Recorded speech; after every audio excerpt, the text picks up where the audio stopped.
Hongereni sana vijana wa Gen Z kwa kazi nzuri na njema sana ambayo imefanyika siku hii ya leo.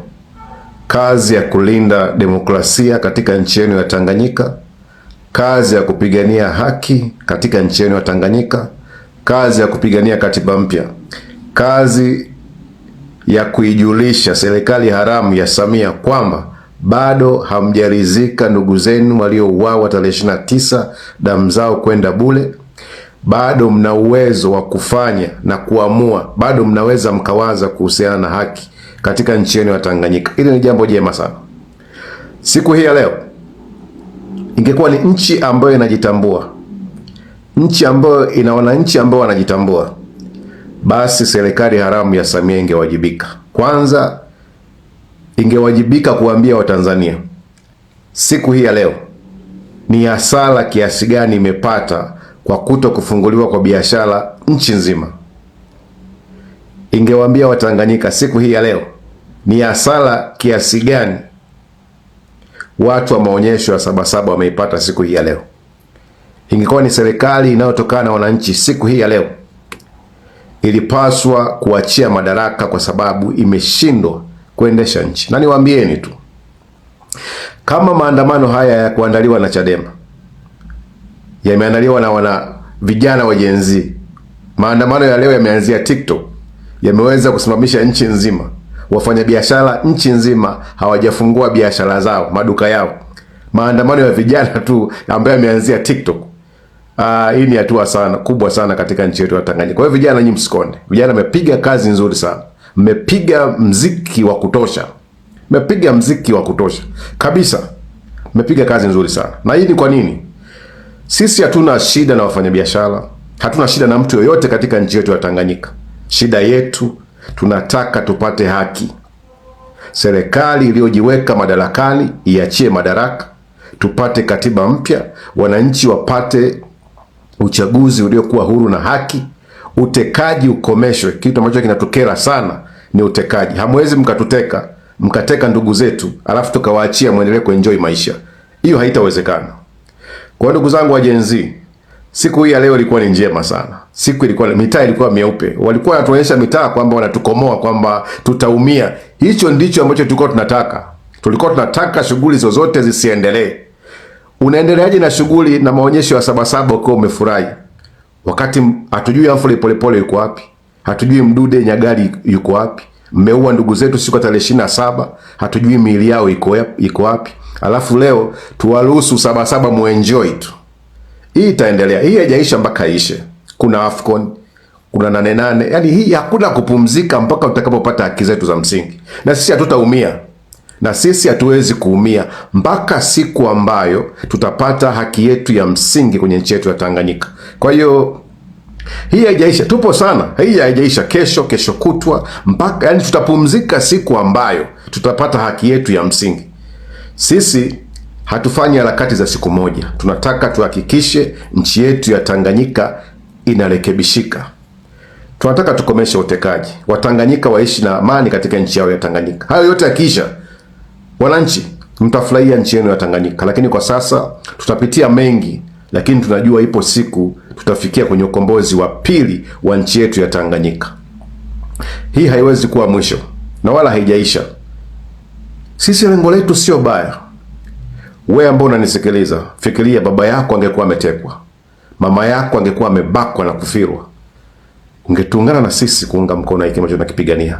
Tunaipigania nchi ambayo wewe na mimi tutakuwa tuna amani katika nchi yetu ya Tanganyika. Tutafurahia uhuru katika nchi yetu ya Tanganyika. Haiwezekani watu wachache wampangie nani alale saa ngapi, nani aishi, nani awepo uraiani, nani atekwe, nani apotezwe. Hicho ndicho ambacho tunakipinga. Kama hicho hakijaisha kwenye nchi yetu ya Tanganyika, tupo sana. Hatuwezi kurudi nyuma, hatuwezi kufadhaika. Lakini hii ya leo, hii imekuwa njema sana. Tumeparalyze mifumo yote ya serikali. Kodi leo hakuna serikali imepoteza mabilioni ya pesa siku hii ya leo kwa sababu ya wananchi, wenye nchi wameamua kudai haki yao ya msingi. Hongereni sana. Bado tupo mpaka pale Mungu atakaporuhusu Tanganyika ipate haki na demokrasia ya kweli, uhuru wa kweli, tupate katiba mpya, utekaji ukomeshwe, Kila mtu awe na fursa ya kuenjoy na kufaidi rasilimali za Tanganyika. Hapo tutatulia. Ninyi mnaojiita celebrities wa Tanzania, ninyi ambao mnaniataki kwa mimi kusema ukweli, tofauti yangu mimi na nyie, ninyi mnaishi tu pale ambapo mnazungumziwa kwa sababu ya ucelebrity wenu, lakini mimi ninaliishi kusudi la Mungu. Tofauti mbili hizo. Kwa hiyo mimi nalitumikia kusudi la Mungu, ninyi mnatumikia uchawa. Umeelewa? But mimi nawapenda sana. Nawapenda. Pale ukweli utakapofunuliwa kwenye hivyo vichwa vyenu butu, mtajua ya wapasayo kufanya. Nafikiri kama jinsi mnavyotumia nguvu kunishambulia, hii nguvu mngeitumia kuwatetea Watanzania, kuwatetea watu ambao wanawashabikia. Mlikuwa mmetisha sana. Na sisemi haya kwa chuki. Nasema haya kwa mapenzi mazito. Ni kwa sababu nyinyi ni Watanganyika. Imagine hata haya ambao tunayafanya sisi ni kwa ajili yenu pia. Ni kwa ajili yenu tu. Ni kwa ajili yenu pia, na sisi pia na watoto wetu. So try to think twice wakati unawashambulia wanaharakati ambao wana kusudi la Mungu. Kimshambulia mwanaharakati mwenye kusudi la Mungu ni sawa na unapigana na Mungu. Sawa? So be careful. Tunafanya hivi kwa ajili yenu pia, kwa ajili yetu sisi wote, kwa sababu nchi yetu iko sehemu mbaya sana. Nchi yetu iko sehemu mbaya sana. Tunahitaji maandamano, na maandamano sio uchochezi. Maandamano ni haki ya kila Mtanzania. Unasikia nyie vichwa butu? Hello, ni John Marcus hapa. Imenichukua muda kidogo kutafakari na kufikiri mpaka kurekodi hii video na kuipost. Na ni kwa sababu ya video yenyewe ambayo ya mambo yenyewe ambayo nitakwenda kuzungumza. Na hata nimepigia baadhi ya watu simu kidogo kuuliza kama naweza nikarekodi hii video na kuposti. Kukawa na hapa na pale, lakini tumeamua tu ni rekodi afu ni post. Kwa sababu najua ni ujumbe ambao kuna uwezekano usipendwe na wengi. Lakini pia kuna uwezekano pia usipate repost nyingi kutoka kwa wanaharakati wenzangu. Lakini wale ambao watanielewa, wanaharakati wenzangu watanielewa. Okay, kwa personality yangu mimi, kwa watu ambao wako karibu na mimi wananifahamu, I'm a winner. Kwa hiyo ninajua tofauti kati ya winning, kushinda, na hatua towards kushinda. Yani najua tofauti kushinda na hatua ulizofikia kuelekea kushinda. Hivi ni vitu tofauti. Na mara nyingi ukijiita mshindi ukiwa kwenye hatua. Kwa hiyo hapo tofautisha issue za faith, kwa sababu imani ni kuwa na hakika mambo yatarajiwayo. Ila ukijiita mshindi wakati upo katikati ya hatua za kuenda kuelekea ushindi, maana yake unajaribu kujiondoa kwenye nafasi ya kujifunza unapokosea ili uelekee ushindi. Sijui kama unanielewa. Ukianza kujiita mshindi au umeshinda tayari, ukajikonfirm umeshinda wakati upo kwenye hatua au umepiga hatua kuelekea kwenye ushindi, maana yake ni kwamba kuna uwezekano kabisa ukaanza kuwa very comfortable na ukaanza kushindwa kujifunza wapi umekosea na wapi unapaswa umefanya mistake, ili ujifunze sasa, ili uende ukaupokee ushindi. Nimesikia watu wengi wanajaribu kusema kwamba tumeshinda leo, Watanganyika tumeshinda, Watanganyika tumeshinda, Watanganyika tumeshinda. Mimi sikubaliani na hilo. Hatujashinda bado. Kwangu mimi ushindi ni kufikia malengo.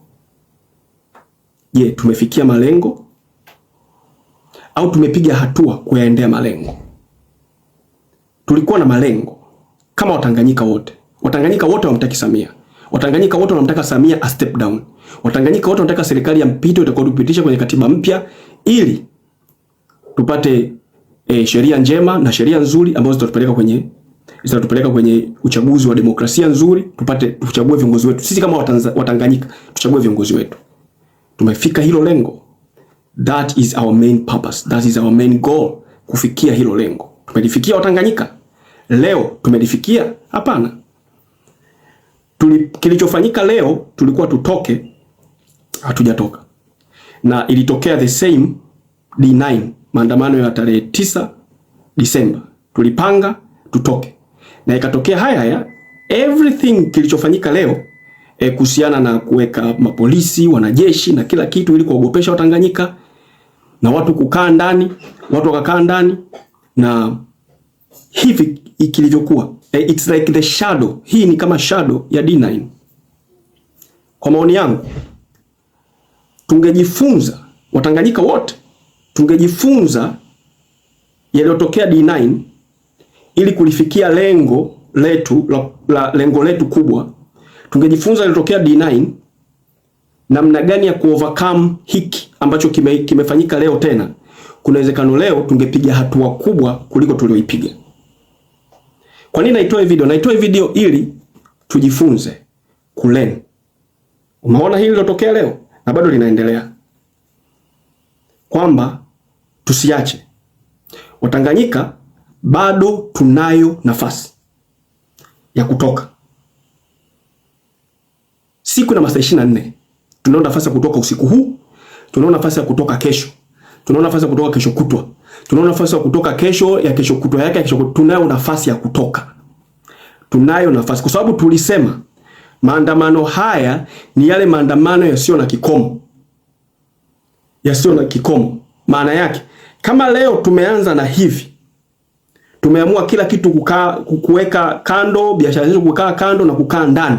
Maana yake kesho tunaweza kaamua sasa tunatoka, au usiku wa leo tunatoka, na tunaweza tukatoka. Tunaweza tukatoka. Kwa sababu tusibweteke tukasema tumeshinda. Tumemshinda nani? Tusibweteke hapo. Hatujashinda. Tupo kwenye hatua za kuelekea ushindi. Tupo kwenye hatua za kuelekea ushindi. Hatujashinda. Tunapaswa kushinda. Tunapaswa tubebe kombe. Tunaweza kuwa tumefunga magoli 3 kwa bila, alafu tupo dakika ya 60 ukasema umeshashinda. Hapana. Hakikisha tunamaliza dakika 90. Hakikisha tunamaliza dakika 90. Kwa hiyo Watanganyika wenzangu, kwa kuwatia moyo, siku ilikuwa tarehe 7 mwezi wa 7 peke yake. Haya yalikuwa ni maandamano yasiyo na kikomo.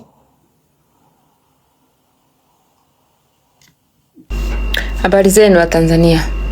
Watanzania, najua kwamba leo tulitakiwa kutoka barabarani, tulitakiwa kuandamana. Lakini kwa bahati nzuri serikali haramu imetusaidia kuandamana. Ni kwa sababu gani? Wamewatuma wanajeshi, wamewatuma askari, wamewatuma polisi, wamewatuma migambo. Wameshinda barabarani siku nzima, na sio leo tu. Mkumbuke hawa watu wameingia siku 5 6 kabla.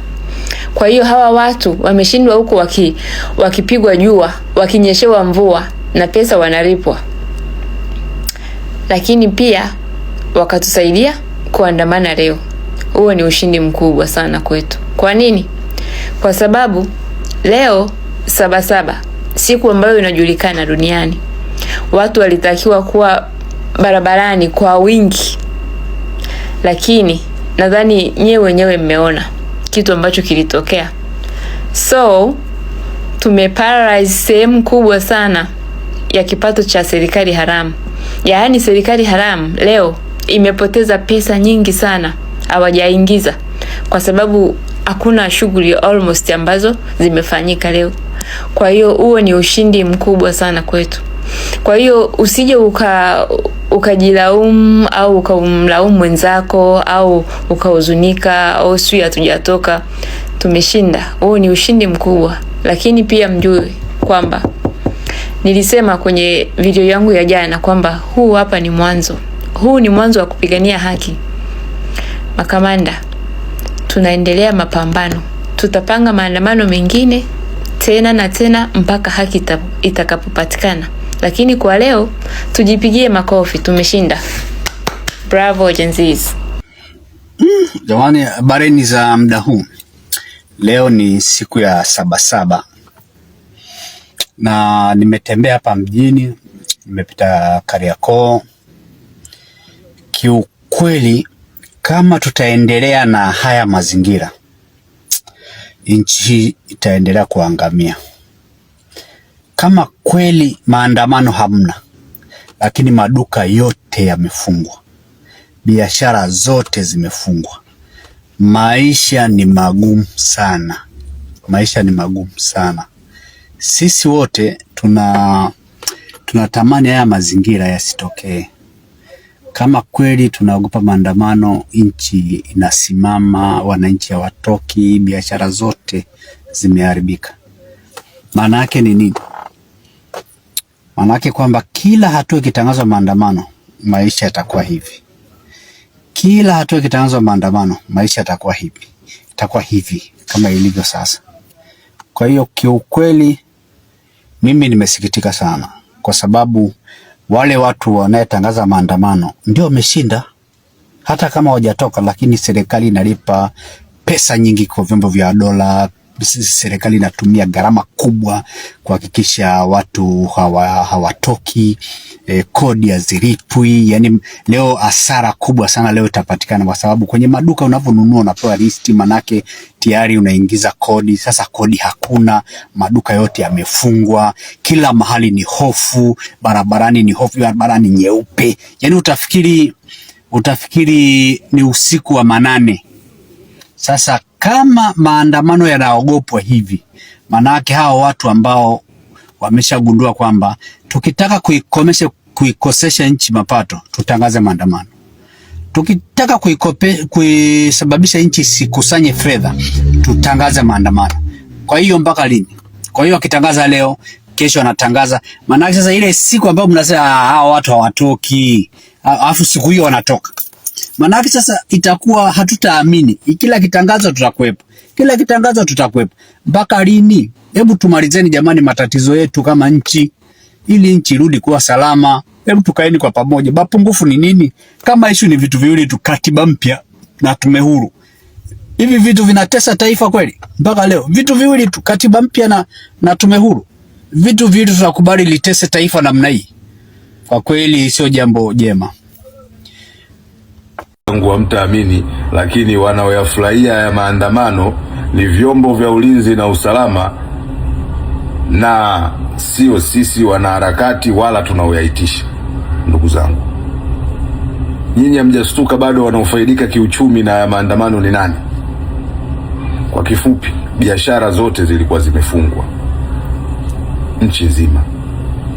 Kama kuna biashara ilifanyika, basi ni biashara ya ulinzi, na hii imefanywa na vyombo vya ulinzi na usalama. Maandamano yao haya ambayo ndio ilikuwa biashara ya ulinzi, ndugu zangu, kwanza wamechukua hela kutoka serikalini, posho, watu wanakula hela, wanakula 500 kwa siku sijui.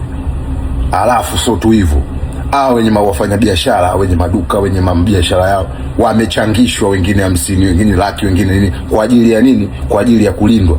Bwana, ndio maana mnakuja DM. Bwana, polisi wamefurahi na wamekuja DM kunipongeza kwa sababu ya kutangaza 88. Ndugu zangu, wanataka 88 tuitishe tena maandamano, kwa sababu wao posho ziko juu. Na mimi nimeshtuka kweli, kwa sababu nimeangalia nani anayefaidika na maandamano kiuchumi. Polisi na vyombo vya ulinzi na usalama, kwa sababu wao ndo hela zinaenda kwao, walinde na nini. Kwa hiyo wao ndo bwana, hapa sasa wanangu, vita vya panzi, furaha za kunguru, za mwewe sijui na wengine. Bwana wanangu, vinepe polisi wanafurahia, wanangu wamekuja DM wanasema tuikazie 88. Kumbe wao wanaingiza hela wanetu. Bwana, hii michezo hii. Ya Sabasaba yalikuwa ni maandamano ya majeshi yote ya ulinzi na usalama. Tumeona polisi wakiandamana kila mkoa. Sasa ndugu zangu wa Tanzania, nadhani hatukuwa hata na haja ya kutoka, kwa sababu wao wametuwakilisha kwenye maandamano haya. Wametoka, polisi wametoka. Sasa hawajatoka tu kwenye maandamano, wameandamana na masilaha, vitu ambavyo sisi tunataka maandamano ya amani. Polisi tumewaambia kabisa tunataka maandamano, mmeandamana kwa silaha. Sasa siku yenu imepita ndugu zangu, haluta continua. 8-8 mapambano yanaendelea. Nyinyi mmechukua siku yenu ya Sabasaba, sisi tuachieni siku yetu ya 8-8. Bwana njiwa na mwewe hapa tunaongea mitandaoni kama vile tunaongea mimi na wewe. Bwana Vinewise 8-8 ya kwetu tumewachia Sabasaba. Tunaongeza moja huku, tunaongeza moja huku. 8-8 na tuhusu. Wanji na wewe hapa, mapambano yanaanza kuanzia sasa hivi kuelekea 8-8. Aturudi nyuma, njiwa na mwewe.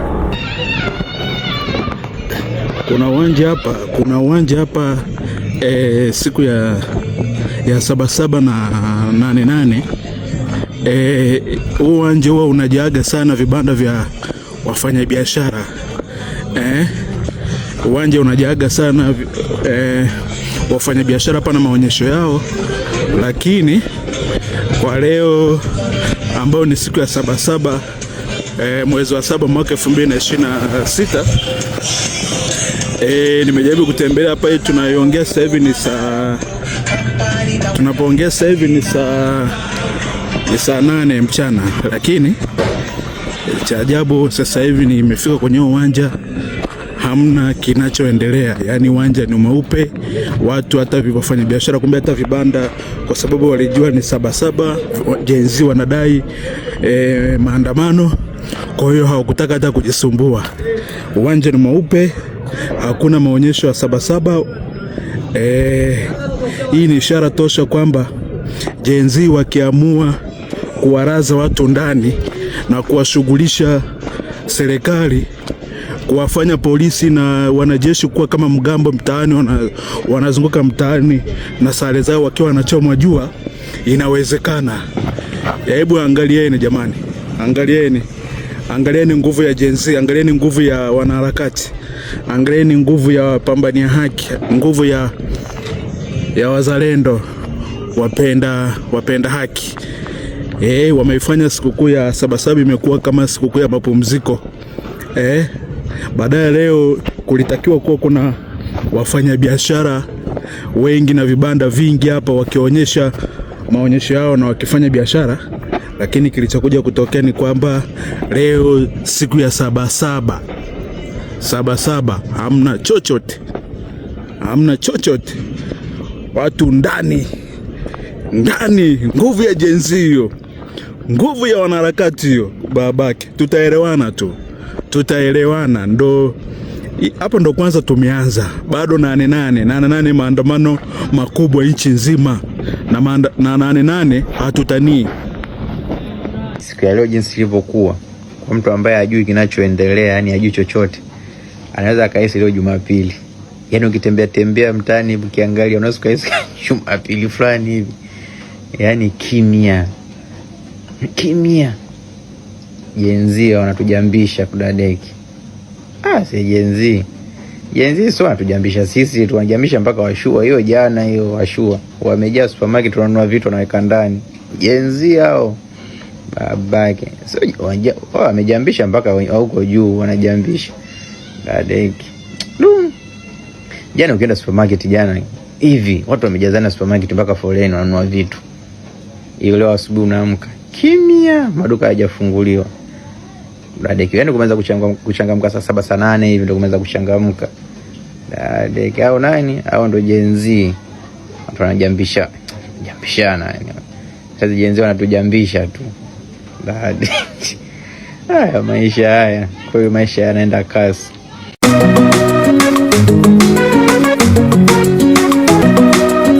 Constable Kenya.